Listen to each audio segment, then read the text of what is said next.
আমি বুটবাজার কেন্দ্রীয় জামে মসজিদে ৮ বছর জুমার খুতবা দেওয়ার পরে সর্বশেষ আমার মসজিদ একেবারে পুলিশ দিয়ে ঘেরাও করে ধরা হলো। আমাকে আর জুমা পড়াতে দেবে না। আমাকে সরাসরি বলা হলো আপনি মসজিদে ঢুকলেই আপনারা গ্রেফতার করা হবে। অপরাধ কি?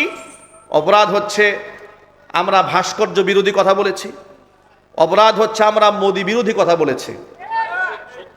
ঠিক কিনা বলেন? তারা টার্গেট নিয়ে আমাদেরকে থাকতে দেয় নাই। কাশিমপুর ফুটবল খেলার মাঠে আমার বিরাট তাফসির কোরআন মাহফিল সম্মেলন, সেখানে পোস্টার হয়েছে যেদিন মাহফিল হবে তার সপ্তাহখানেক আগে কর্তৃপক্ষকে ডেকে বলেছে মাদানী সাহেব মাহফিলে আসতে পারবে না, সব হুজুর আসুক, অসুবিধা নেই। এই চৌরাস্তা মাঠে আমার মাহফিলের পারমিশন দিয়ে গেছে, বলে মাদানী হুজুর আসলে দেওয়া যাবে না। গাছাতে করতে গিয়েছে, না পারমিশন দেওয়া যাবে না। কোনাবাড়ি করতে গেছে, পারমিশন দেওয়া যাবে না। আমাদেরকে তারা বাধা মনে করতো গাজীপুরের মাটিতে। কারণটা কি? এই মাটিতে কত মানুষ কথা বলেছে, তাদেরকে তো বাধা দেওয়া হয় নাই। কারণ তারা এটা খুব ভালো করেই জানতো যে এই সমস্ত আলেম যাদেরকে বাধা দেওয়া হচ্ছে এরা হচ্ছে ইসলামের প্রকৃত হিতাকাঙ্ক্ষী। এরা প্রয়োজনে শহীদ হবে, কিন্তু রাম বামদের সাথে আতাত করবে না। এটা ওরা বুঝে ফেলেছিল। ঠিক কিনা বলেন? আপনারা কি মনে করেন ওই রকম প্রস্তাব আমরা পাই নাই? কি বলেন?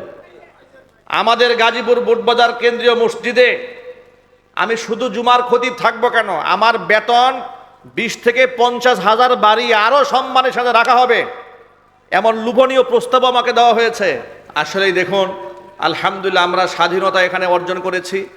স্বাধীনতার একটা বড় নমুনা হচ্ছে আমাদের স্বাধীন হয়েছি, বড় নমুনা হচ্ছে আমি আজকে ওপেনলি আপনাদের সামনে বসে কথা বলতে পারছি। আমার এই গাজীপুর জেলাতে বিগত স্বৈরাচারীর আমলে আমার অসংখ্য মাহফিল বন্ধ করে দেওয়া হয়েছে। এই কথা কি সত্য না অসত্য? মনে রাখবেন, একটা মূলনীতি আপনাদেরকে বলে দেই। ইসলামের শত্রু যারা,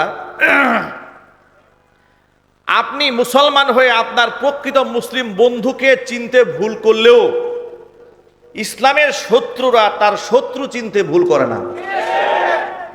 এটা সবসময় মাথায় রাখবেন। যারা এই দেশে ইসলাম চায় না, ইসলামের রেভলিউশন চায় না, ইসলামের জাগরণ চায় না, তারা সবার উপর ক্ষিপ্ত থাকে না। দেখবেন একদিক থেকে এক আলেমকে জেলখানায় ঢুকাচ্ছে, যে ঢুকাচ্ছে সে আবার আরেক আলেমকে একেবারে জুব্বা পাগড়ি পরাইয়া খাওয়াইতে খাওয়াইতে বুড়ি মনে করেন মাইকের এই পর্যন্ত নিয়ে গেছে। ওই একই লোক। কি সত্য না অসত্য? যদি বলেন সত্য না অসত্য? একই লোক। এক আলেমকে করছে নির্যাতন, আরেক আলেমকে করছে আপ্যায়ন। তাহলে আপনি কেমনে বুঝবেন? এটা বোঝার জন্য খুব সহজ মাসালা হলো এই, ইসলামের দুশ্মনরা খুব ভালো করে জানে যে তাদের নৈরাজ্য এবং ইসলাম বিরোধী কর্মকাণ্ডের পথে মূল বাধা কারা। এটা তারা খুব ভালো করেই জানে। যাদেরকে তারা বাধা মনে করে তাদেরকেই তারা শায়েস্তা করার চেষ্টা করে। আর জালেমরা যাদেরকে মনে করেন শত্রু মনেই করে না, বন্ধু মনে করে, তাকে বাধা দেওয়ার কোনো দরকার আছে?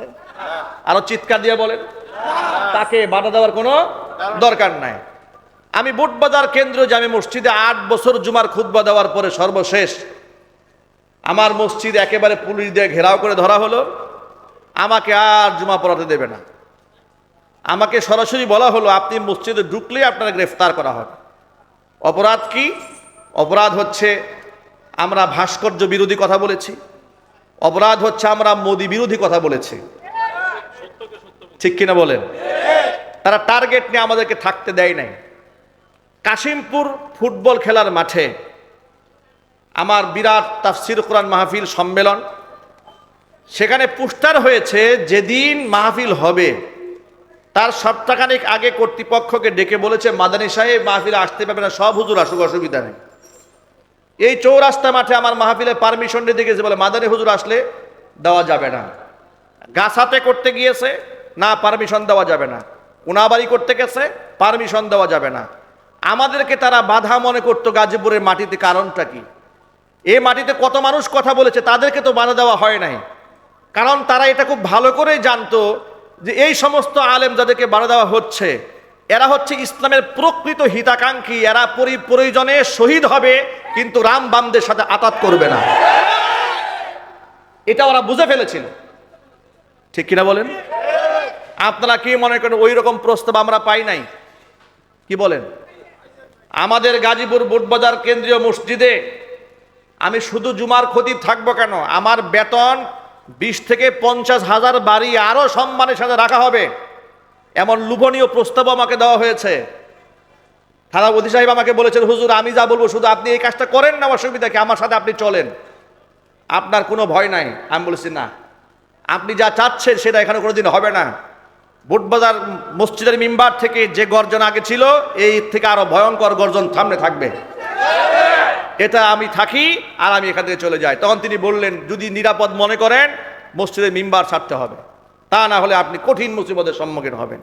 সর্বশেষ আমাকে তারা এখান থেকে তাড়িয়ে দিয়েছে। আমি চলে যেতে বাধ্য হয়েছি। আমি শেষ বিদায়টা পর্যন্ত আমাকে নিতে দেয় নাই। আমি যে শেষ বিদায়টা নেব মুসল্লিদের কাছ থেকে, এত বছর ছিলাম একসাথে, তারা বলেছে না, আপনি যদি বিদায়ের কথা মাইকে বলেন মসজিদে বিপ্লব শুরু হবে, রক্তাক্ত হয়ে যাবে, আমরা এই পরিবেশ করতে দেব না। এইভাবে আমি সহ কত খতিব সাহেবদেরকে বিনা নোটিশে মসজিদ থেকে বের করে দিয়েছে। স্বৈরাচারীর আমলে বিনিময় কি হয়েছে দেখেন।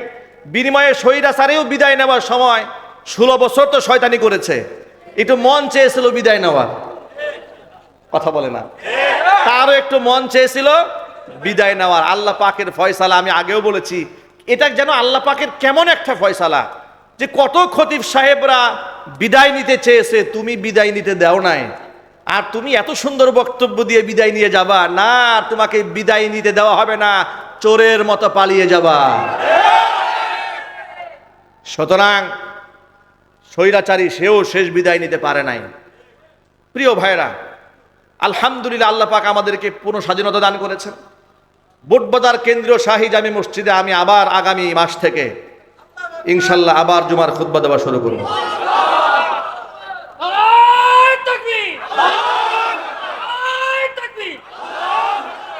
প্রত্যেক মাসের প্রথম 2 জুমা বুটবাজার কেন্দ্রীয় জামি মসজিদ, বাকি 2 জুমা ঐতিহাসিক আম্বরশাহ শাহী জামি মসজিদ, কাওরান বাজার, ঢাকা। এই 2 মিম্বার থেকে আমার খুতবা ইনশাআল্লাহ আপনারা ধারাবাহিকভাবে শুনতে পাবেন। এমনকি গাজীপুরে যতগুলা মাহফিল ওরা নিষিদ্ধ করেছিল, এই বছর আমি সব মাহফিল দাওয়াত নতুন করে গ্রহণ করেছি ইনশাআল্লাহ। গাজীপুরের মাটিতে এই বছর ইনশাআল্লাহ এমন কোনো বড় ওয়াল থাকবে না যেখানে আমাদের মাহফিলের পোস্টার থাকবে না। আপনাদের সব মাহফিলের মধ্যে হকের আওয়াজকে জমিনে প্রতিষ্ঠা করার জন্য জীবন বাজি রেখে আপনাদের প্রস্তুত থাকতে হবে। যদি আমাদের মাহফিল, আমাদের কর্মসূচি, আমাদের মিশন, আমাদের ভিশনে যদি কেউ বাধা হয়ে দাঁড়ায়, স্বৈরাচারী হাসিনাকে যেমন জুতা পিটা করে বিদায় করেছি, এর থেকেও কঠিনভাবে বাতিলদেরকে মোকাবেলা করতে আপনারা প্রস্তুত আছেন কি? আমি তো হাত দেখতে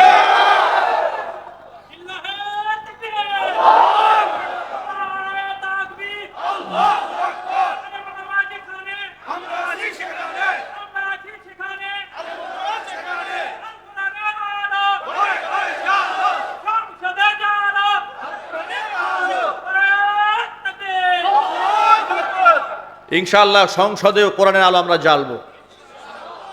জোরে বলেন না একটু ইনশাআল্লাহ। কি স্বপ্ন দেখা যায় না? স্বপ্ন শুধু দেখবো না, এবার আমরা বাস্তবায়ন করে ছাড়বো ইনশাআল্লাহ। আল্লাহ পাক যেন কবুল করে মঞ্জুর করেন।